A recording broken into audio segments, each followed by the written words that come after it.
आप इस सवाल का जवाब अपने ब्रेन में अभी सोचें कि जो काम आप रोज कर रहे थे, जो काम आप रोज कर रहे थे, क्या उस काम से आप कुछ समय बाद ऊब जाएंगे या फिर उस काम की आपको हैबिट पड़ जाएगी। हम बोलते हैं कि रोज हम ये काम कर रहे थे इसलिए हमें हैबिट पड़ गई।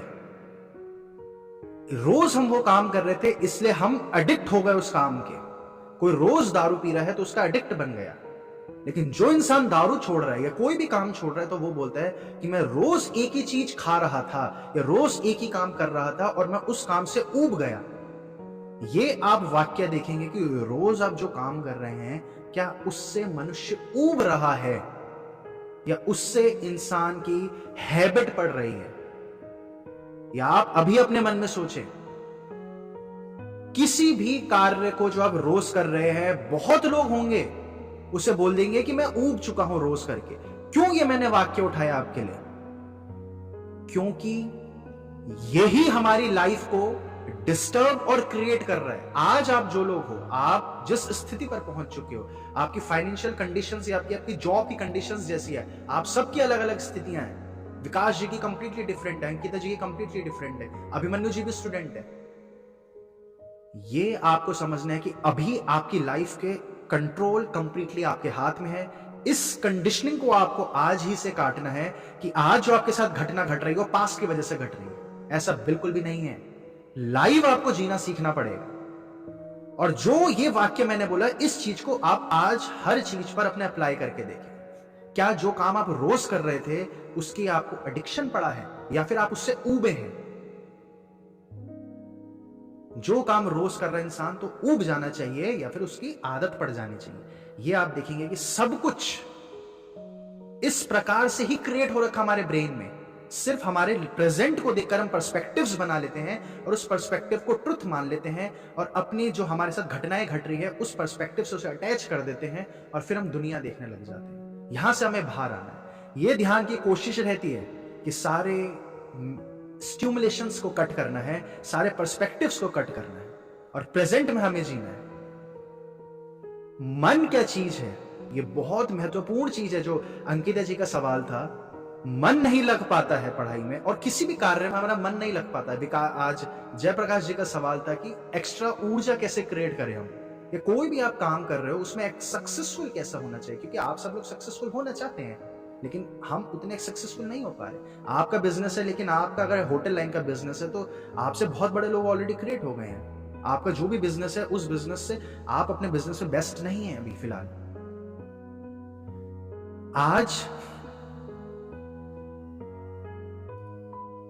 आज जो हम सबके साथ सबसे बड़ा इशू है और जो आपके आसपास जितने लोग हैं, जितने भी लोग हैं, जितनों को आप आज तक जानते हो, जितनों से आप मिले हो, या जो इंसान पैदा होगा या आज से 20, 25, 30 साल पहले तक जो इंसान पैदा था, जो इंसान जिंदा था, सबका सबसे बड़ा इशू है कि हमारा माइंड हमारे कंट्रोल में नहीं है। हर इंसान जानता है कि हमें पैकेट वाला फूड नहीं खाना है। हर इंसान जानता है कि इंटरनेशनल कॉन्स्पिरेसी को इस तरीके से खत्म करा जा सकता है कि हम अमेजोन से सामान ना खरीदें, हम अपने पड़ोसी दुकानदार से जाकर खरीदें। और पड़ोसी के पास जाने में हमारी वॉकिंग भी होगी, हमारी कैलोरीज भी बर्न होगी। हर इंसान जानता है हमें लिफ्ट नहीं यूज करने चाहिए। हर इंसान जानता है हमें साइकिल नहीं इस्तेमाल करनी चाहिए।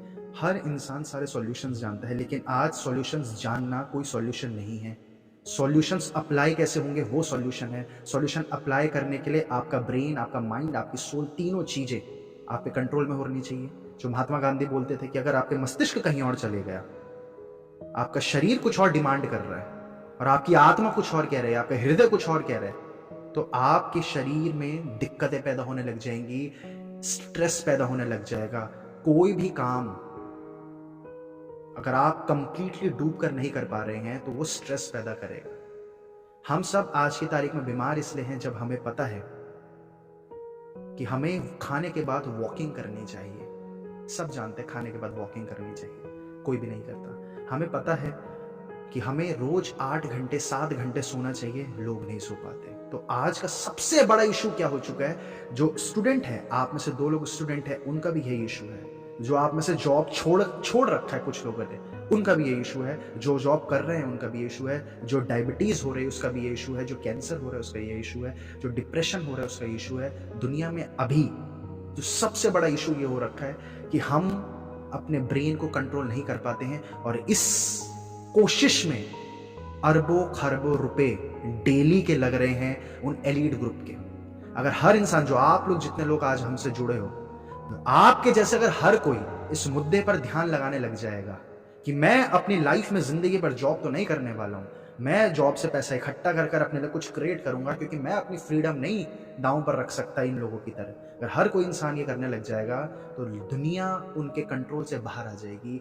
इस वजह से करोड़ों रुपए, अरबों रुपए आपके समय आपसे छीनने पर लगाया जाता है। रोज के आप कितने घंटे mobile phone, YouTube, internet, movies ये सब देख रहे हैं, ये आपका समय छीना जा रहा है। आप ऐसे समझिए कि अगर रोज आपके शरीर से खून निकाला जाएगा, रोज आपके शरीर से आधा लीटर खून निकाल लिया जाए, तो आपकी क्या स्थिति होगी? वही स्थिति समय छीनने की वजह से हो रही है। आपके अंदर जितनी नॉलेज इस एज तक हो जानी चाहिए, हम सबके अंदर इतनी नॉलेज हो जानी चाहिए, हम सबको पॉइंट आउट हो जाना चाहिए था। इंडिया का इशू ना मोदी है, इंडिया का इशू ना कांग्रेस है, इंडिया का इशू ना आम आदमी पार्टी है। इंडिया का इशू ये है कि इंडिया में, इंडिया को और इंडिया की सारी गतिविधियों को इंटरनेशनल एलिट्स चला रहे हैं। लेकिन क्यों लोग यहां तक नहीं पहुंच पाए? क्योंकि हम अपने ब्रेन पर कंट्रोल नहीं है और मीडिया ने ब्रेन को जकड़ रखा है। आप में से जो लोग पढ़ाई के लिए, अभी वो बोल रहे हैं पढ़ाई के लिए, और आप में से एक का सवाल था कि एक्स्ट्रा ऊर्जा कैसे क्रिएट करें। आप सबको सबसे पहले इन सारी चीजों से दूर होना पड़ेगा।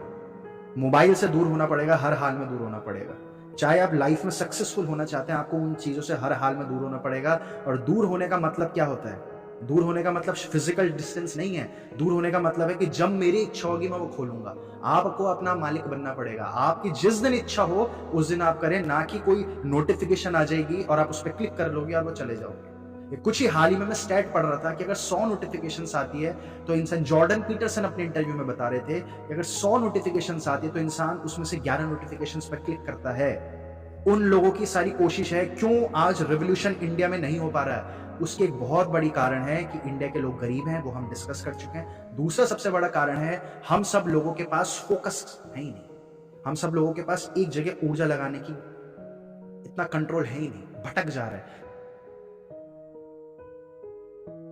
सरप्लस एनर्जी कैसे क्रिएट करेंगे? सरप्लस एनर्जी क्रिएट करने के दो मुख्य तरीके आप सुनिए, ठीक है। सबसे पहला तरीका, आपके अंदर लीकेजेस नहीं होनी चाहिए। ये हम पहले भी ऑलरेडी कवर कर चुके हैं। आपके अंदर लीकेजेस नहीं होनी चाहिए। लीकेजेस कैसे आती है? अगर आपके अंदर नेगेटिव इमोशंस क्रिएट हो रहे हैं, anger, anxiety, stress, depression, sadness या जलन, या जो भी आपने इमोशंस देखे, नेगेटिव इमोशंस हो रहे हैं, वो नहीं होने चाहिए। यानी कि लीकेजेस बंद करे बिना ये पहला स्टेप हम नहीं बढ़ सकते। साथ ही इसके अलावा आपको पहले स्टेप में क्या करना है, जो आपका माइंड जहां जा रहा है, आपकी बॉडी जो जहां जा रही है, आपका सोल, आपकी चेतना, कॉन्शियसनेस, हृदय, सबको एक जगह कलेक्ट करना है। जॉब में रहते हुए ये कलेक्ट नहीं किया जा सकता। जॉब को इंसान करना ही नहीं चाहता। आप में से कौन ऐसा इंसान है जो अपनी ड्रीम जॉब कर रहा है? आज के जमाने में यह मुद्दा हो चुका है कि हमें मनी कैसे कंट्रोल कर लिया जाए, हम मनी को अपने पास कैसे अट्रैक्ट कराएं। आप लोगों की लाइफ में मनी जब तक एक लिमिटेड और एक रिक्वायर्ड मिनिमम अमाउंट तक नहीं आएगा, ये ध्यान के मार्ग पर आगे बढ़ना मुश्किल हो जाएगा। आप अपना ध्यान कर रहे होंगे, आपकी माता पिता दवाई मांगेगी, भोजन मांगेगी, आपकी फैमिली, आप मैरिड हो जाओगे, उन फैमिली को आप क्या करोगे? ये सारे करने के लिए सरप्लस एनर्जी कहां से आएगी? सरप्लस एनर्जी के लिए दूसरा तरीका, पहले तो अपने फ्रिक्शंस, अपने रेसिस्टेंस, ये सारी रोकनी है। लीकेजेस रोकने का जो मैंने आपको तरीका बताया, सारी चीजें आपके कंट्रोल में होनी चाहिए। मोबाइल, ये सब आपको दूर करना पड़ेगा। ये सोशल मीडिया से आपको दूर होना पड़ेगा, कम से कम 6 महीने 8 महीने दूर होना पड़ेगा। दूसरी चीज है, आपको स्लीप, डाइट, एक्सरसाइज हर हाल में प्रॉपर करनी है। और इसका ऑर्डर मैंने आपको पहले बताया था। रैंक 1 इंपॉर्टेंस रखती है हमारी लाइफ में स्लीप, रैंक 2 इंपॉर्टेंस रखती है एक्सरसाइज, और तीसरी है जो डाइट, वो ऑटोमेटिकली आपकी बढ़ जाती है। और कम डाइट होना हेल्थ की निशानी नहीं है। वो कम डाइट होना उन लोगों के लिए हेल्थ की निशानी है जो लोग सन्यासी हैं, जो लोग इस लौकिक जीवन में नहीं रहते, जिनके बच्चे नहीं हैं, जिनका सुबह से शाम तक का काम है बैठकर लोगों को लेक्चर देना, जैसे सदगुरु। तो वो 2 केले 4 केले में जीवन जी सकते हैं, हमारा वो नहीं होना चाहिए। अभी आप लोगों का शरीर उतना प्योर नहीं है। आपके अंदर क्या कोई आपको गाली देगा, आपको क्रोध नहीं आएगा? आएगा। इसका मतलब लीकेजेस हो रही हैं। जब तक आप इस स्थिति पर नहीं पहुंचते कि कोई आपको कुछ भी बोल रहा है, आपको कोई फर्क नहीं पड़ रहा है। आपके आगे नग्न स्त्रियां भी हैं और आपको कोई फर्क नहीं पड़ रहा है। लेकिन क्या इस स्थिति पर हम सब हैं? नहीं, क्योंकि हम स्टिमुलेट हो रहे हैं। जब तक आप कंप्लीट अनस्टिमुलेटेड स्टेज पर नहीं पहुंचते, आपको उन सारी चीजों को नहीं फॉलो करना कि 4 घंटे सोते हैं बाबा जी तो, या 2 रोटी खाते हैं बाबा जी तो, वो चीजें आपके लिए नहीं है, वो बाबा जी के लिए है। क्योंकि बाबा जी पिछले 50 साल से वो काम कर रहे हैं, उनका शरीर वैसा बन चुका है। तो ये सारी पुरानी बातें हो चुकी हैं। मनी गंदी चीज है, मनी से दूर भागने पुरानी चीजें हो चुकी हैं। इन चीजों पे बिल्कुल मत लाएं। और मनी को ऐसा भी मत सोचे कि मनी से सुख आ जाएगा। मनी सिर्फ आपको फ्रीडम देगा। वो फ्रीडम आपको समय देगी कि आप वो अंडरस्टैंड कर पाए ट्रुथ और रियलिटी का डिफरेंस। लेकिन ये आप समझ लीजिए, जो सबसे वेल्ले रहे हैं ना, जैसे गौतम बुद्ध महावेल्ले रहे थे, अपना घर बार छोड़कर चले गए, तब वो उस स्थिति पर पहुंच पाते हैं। वो स्थिति जिस कंडीशंस में हम सब हैं इस 21वीं सदी में, हम सब लोगों का वो टारगेट कभी हो ही नहीं सकता। हम सब लोगों के लिए बीच में बहुत सारी चीजें आती हैं। हम सब लोगों के लिए बीच में पहले विवेकानंद आएंगे। हम सब लोगों के लिए बीच में बहुत सारे ऐसे लोग आएंगे जो मनी की मदद से फ्रीडम कलेक्ट कर गए हैं। उसके बाद हमें वो पढ़ना है। लेकिन हम क्या गलती कर जाते हैं? हम वेद पढ़ जाते हैं, और जो आपको सिखा रहे हैं वो ये बोल रहे हैं कि वेद की तरह तुम ऐसा हो जाओ। कृष्ण भी अर्जुन को पूरी उसमें क्या सिखा रहे थे? अर्जुन बोलते हैं हमारे हृदय, हमारा मन, हमारा मस्तिष्क इतना कम हमारे कंट्रोल में है, हमें समझ नहीं आता मैं मन कैसे कंट्रोल करें। तो कृष्ण ये बोल रहे हैं सारे इल्यूजन, सारी सैडनेस, सब कुछ माया, जो सब कुछ है वो सिर्फ मन को कंट्रोल करना है। मन को कंट्रोल करना हवा को कंट्रोल करने जैसा है। मन हवा की तरह लहराता रहेगा, लहराता रहेगा, लेकिन इसको कंट्रोल करना। अब ये बातें हम अभी पढ़ रहे हैं, लेकिन ये क्या अप्लाई हो सकती है? कभी भी अप्लाई नहीं हो सकती। ये बहुत सारी बातें एक्सपायर्ड हो चुकी हैं। वो बातें अभी आप अप्लाई करोगे, आपकी बॉडी में स्ट्रेस आ जाएगा। ऐसा मत सोच लेना कि 100 लोग 1000 लोग बोल रहे हैं कि नहीं ये वेद को फॉलो करोगे, ये उपनिषद को फॉलो करोगे तो आपको बुद्धत्व प्राप्त हो जाएगा। बिल्कुल प्राप्त हो जाएगा बुद्धत्व। लेकिन बुद्ध अपना परिवार छोड़कर आ चुके थे, क्योंकि वो राजा थे, वो अपना परिवार छोड़ सकते थे। आप लोग अपना परिवार नहीं छोड़ सकते। आप लोग अपने बीवी बच्चों को नहीं छोड़ सकते। आप लोगों के लिए पूरी नई विधियां बनानी पड़ेगी। और विधि कौन बनाएगा? क्या मैं बना के दूंगा? बिल्कुल नहीं। आपको अपनी विधि खुद बनानी है। आपको सरप्लस एनर्जी खुद जनरेट करना सीखना है। मैंने आपको बस नल बताया है, वहां से नल को खोलना, नल से पानी भरना, सब आपका काम होना चाहिए। पढ़ाई में मन नहीं लग रहा है, मन पढ़ाई में पहली बात तो लगना भी नहीं चाहिए, क्योंकि वो बहुत गंदगी है। वो उन लोगों के एजेंडा है। उन लोगों ने क्या हमारी पढ़ाई में विवेकानंद को कभी पढ़ाया गया? कभी भी नहीं पढ़ाया गया। कुछ नहीं पढ़ाया गया। किसी को आयुर्वेद का कुछ नहीं पढ़ाया गया। हेल्थ के मामले में कुछ नहीं पढ़ाया गया। कोई नहीं समझ सकता कि ये कौन से देश के स्कूल हैं, ये कौन से देश के कॉलेजेस हैं। जहां पे हिंदी में बात करें तो फाइन कट जाएगा, या जो भी आप बंगाली है, बंगाली में बात करें तो फाइन कट जाएगा। ये इस चीजों में ध्यान लगना ही नहीं चाहिए। कल ही मैं उनकी बुक पढ़ रहा था जिन्होंने सबसे पहले न्यू वर्ल्ड ऑर्डर कैसे बना है और न्यू वर्ल्ड ऑर्डर कैसे चल रहा है, वो सबसे पहले जिन्होंने एक्सपोज करा, जिनकी बुक का नाम ही न्यू वर्ल्ड ऑर्डर है। वो भी ये कह रहे थे कि सबसे पहले मैंने कॉलेज से बाहर आते साथ, कॉलेज खत्म करते साथ मैंने अपने को पढ़ाना शुरू करा। तो उनसे जो इंटरव्यू ले रहे थे तो वो बोल रहे थे आपने पढ़ाई नहीं करी थी? तो बोले कि जब मैं कॉलेज से बाहर आया तो मुझे रियलाइज हुआ कि कितना बेवकूफ बनाया है। जो कुछ पढ़ाया मैंने सब गलत था। और ये पढ़ाई की गलत पढ़ाई सिर्फ स्कूल कॉलेजेस तक नहीं है। ये गलत पढ़ाई आप जिन लोगों के बीच में हो उन्होंने भी गलत पढ़कर बैठे हुए हैं। वो इंसान अगर उम्र के साथ 50 साल का, 60 साल का, आप जिन लोगों के बीच में हैं वो लोगों ने इतनी गलत तरीके से अपब्रिंगिंग रही है उन लोगों की। लेकिन अपने अहम के चक्कर में वो लोग ये शब्द मुंह से नहीं निकाल पाते जो आप लोगों में, क्योंकि ईगो नहीं है, आप लोग ये मुंह से शब्द निकाल पा रहे हैं। वो लोग मर भी रहे होते हैं तब जाकर उन्हें रियलाइज होता है कि पूरी जिंदगी में मेरा बेवकूफ बन गया। तो क्या वो कभी हैप्पीनेस फील कर पाए? कभी नहीं कर पाए। क्या वो कभी फ्रीडम फील कर पाए? क्या आप भी ऐसे चाहते हैं कि ऐसी लाइफ हमेशा जी? क्योंकि जिस रास्ते पर आप हैं फ्यूचर में यही लाइफ रहने वाली है ना। कोई अचानक से ऊपर ईश्वर नहीं आएगा जो मैजिक वॉन्ड चला देगा आपकी लाइफ में फ्रीडम आ जाएगी। ये नहीं होगा। आप लोगों को स्टेप बाय स्टेप अपने को एक खुद का नौकर समझो, अपने को एम्प्लॉय की तरह ट्रीट करो। आपको खुद को बॉस बनाना है, खुद को आपको बॉस भी बनाना है और खुद को अपने एम्प्लॉय भी बनाना है।